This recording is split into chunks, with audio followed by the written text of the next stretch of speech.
இருசக்கர வாகனத்தில் சென்றவர் மரக்கிளை விழுந்து காயம். தாம்பரம் பைபாஸ் சாலையில் இருசக்கர வாகனத்தில் சென்றவர் மரக்கிளை விழுந்ததில் பலத்த காயமடைந்து தலைக்கவசம் அணிந்ததால் உயிர் தப்பினார்.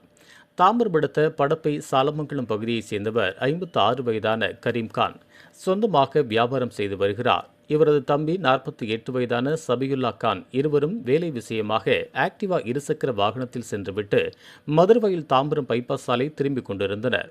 அப்போது மரத்தின் கிளை ஒன்று முறிந்து கரீம்கான் தலையில் விழுந்தது. இதில் நிலை குறைந்து இருசக்கர வாகனத்துடன் தரையில் விழுந்தார்.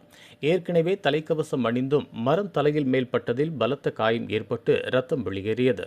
அவசர ஊர்தி மூலமாக தாம்பரம் அரசு மாவட்ட தலைமை மருத்துவமனையில் அனுமதிக்கப்பட்டு மேல் சிகிச்சைக்காக உறவினர்கள் வேண்டுகோளின் பேரில் தனியார் மருத்துவமனைக்கு கொண்டு சென்றனர்.